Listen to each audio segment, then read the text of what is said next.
Hello again. We are back with The Hobbit, now chapter 5, one of my favorite chapters in this book, actually, Riddles in the Dark. And Anna, she's having an early lunch today, and we've made it pretty easy. It's 2 bagels with cream cheese on them, a few pieces of apple, and some orange juice.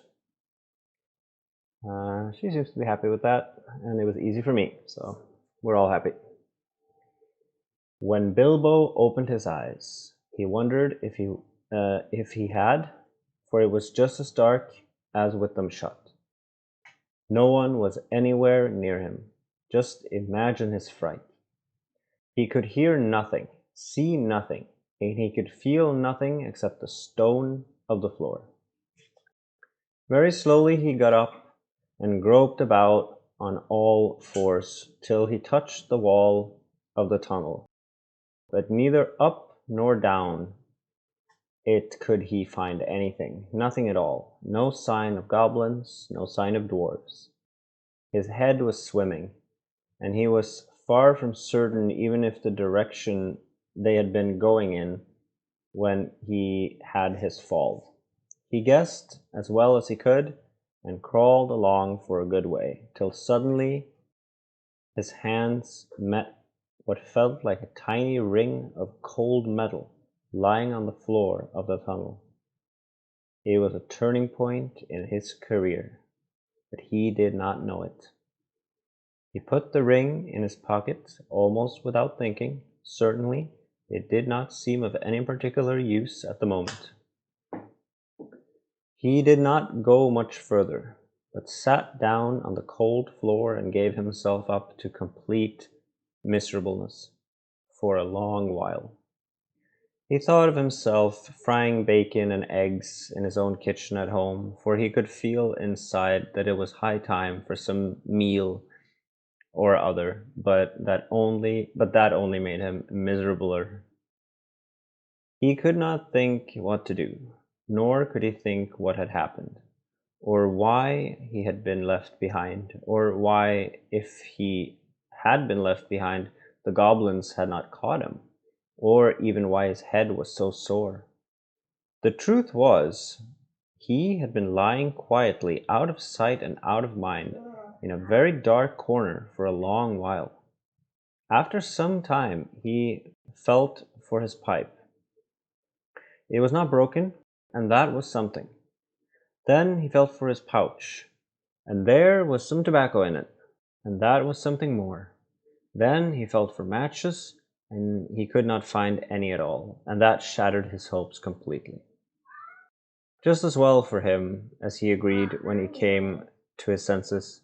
Goodness knows what the striking of matches and the smell of tobacco would have brought on him out of the dark holes in this horrible place. Still, at the moment, he felt very crushed. But in slapping all his pockets and feeling all around himself for matches, his hand came on the hilt of his little sword, a little dagger that he got from the trolls, and that he had quite forgotten. Nor, fortunately, had the goblins noticed it, as he wore it inside his breeches. Now he drew it out. It shone pale and dim before his eyes. So it is an elvish blade too, he thought, and goblins are not very near, and yet not far enough. But somehow he was comforted.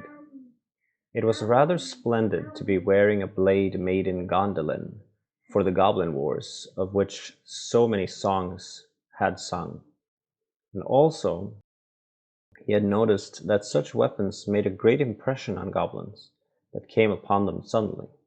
Go back, he thought.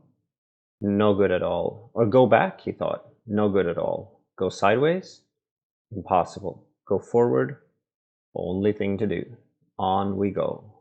So up he got, and trotted along with his little sword held in front of him, and one hand feeling the wall, and his heart all of a patter and a pitter.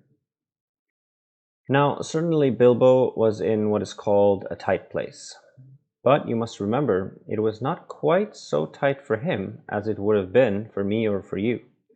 Hobbits are not quite like ordinary people, and after all, if their holes are nice cherry plates and properly aired, quite different from the tunnels of the goblins, still they are more used to tunneling than we are, and they do not easily lose their sense of direction underground. Not when their heads have recovered from being bumped. Also, they can move very quietly and hide easily and recover wonderfully from falls and bruises. And they have a fund of wisdom and wise sayings that men have mostly never heard and have forgotten long ago. I should not have liked to have been in Mr. Baggins' place, all the same. The tunnel seemed to have no end. All he knew was that it was still going down pretty steadily and keeping in the same direction in spite of a twist and a turn or two. There were passages leading off to the side every now and then, as he knew by the glimmer of his sword, or could feel with his hand on the wall. Of these he took no notice, except to hurry past for fear of goblins or half-imagined dark things coming out of them. On he went, and down, and still he heard no sound of anything except the occasional whir of a bat by his ear, which startled him at first, till it became too frequent to bother about. I do not know how long he kept on like this, hating to go on, not daring to stop, on, until he was tireder than tired. It seemed like all the way to tomorrow and over it to the day beyond. Suddenly, without any warning, he trotted splash into water. Ooh! It was icy cold. That pulled him up sharp and short. He did not know whether it was just a pool in the path, or the edge of an underground stream that crossed the passage, or the brink of a deep, dark, subterranean lake. The sword was hardly shining at all. He stopped, and he could hear, when he listened hard, drops, drip, drip, dripping from an unseen roof into the water below.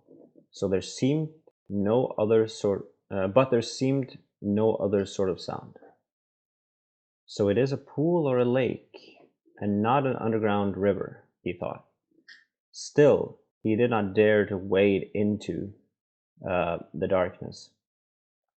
He could not swim, and he thought too of nasty, slimy things with big, bulging, blind eyes wriggling in the water. There are strange things living in the pools and lakes in the hearts of mountains. Fish whose fathers swam in, goodness only knows how many years ago, and never swam out again, while their eyes grew bigger and bigger and bigger from trying to see in the blackness. Also, there are other things more slimy than fish. Even in the tunnels and caves the goblins have made for themselves, there are other things living unbeknownst to them that have sneaked in from outside to lie up in the dark. Some of these caves, too, go back in their beginnings to ages before the goblins, who only widened them and joined them up with passages, and the original owners are still there in odd corners, slinking and nosing about. Deep down here by the dark water lived old Gollum, a small, slimy creature. I don't know where he came from, nor who or what he was. He was Gollum, dark as darkness, except for two big, round, pale eyes in his thin face. Yeah. He had a little boat, and he rowed about quite quietly on the lake. For a lake it was, wide and deep and deadly cold. He paddled it with his large feet dangling over the side, but never a ripple did he make. Not he.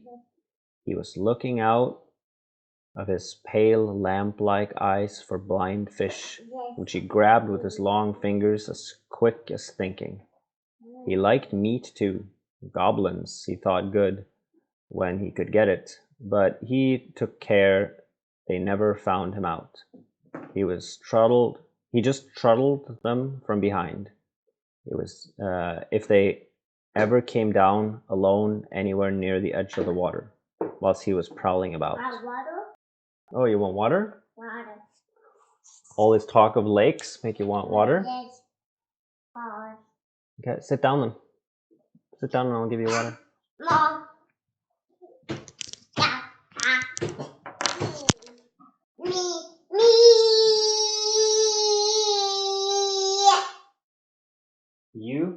You are the center of everything? Me.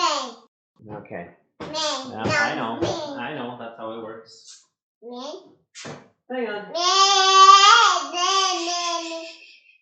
Calm down. Me. Now you get some ice in your water. Water. Yeah, the water's coming. Water said L.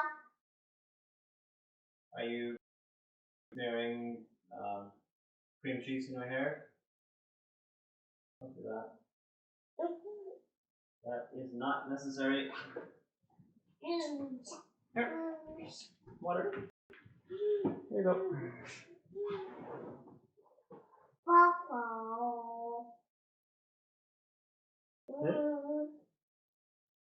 There's lots of food left. Don't you want more food? You're full? Okay, is this where we have to break off today? Let me just read to the end of the paragraph then. Let's see. Where were we? Yeah, he was prowling about. They very seldom did, that was the goblins coming down to the shore of the lake, for they had a feeling that something unpleasant was lurking down there, down at the very roots of the mountain. They had come on the lake when they were tunneling down long ago, and they found they could go no further. So there, their road ended, in that direction, and there was no reason to go that way, unless the great goblin sent them. Sometimes he took a fancy for fish from the lake or something, neither goblin nor fish, and sometimes neither goblin nor fish came back. Actually, Gollum lived on a slimy island of rock in the middle of the lake. He was watching Bilbo now, from the distance, with his pale eyes like telescopes. Bilbo could not see him, but he was wondering a lot about Bilbo, for he could see that he was no goblin at all.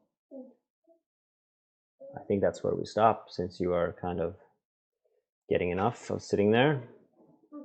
That's okay, because this is a fairly long chapter, and lots of interesting things will be going on in that chapter in the following. So, stay tuned for more about the riddles in the dark next time.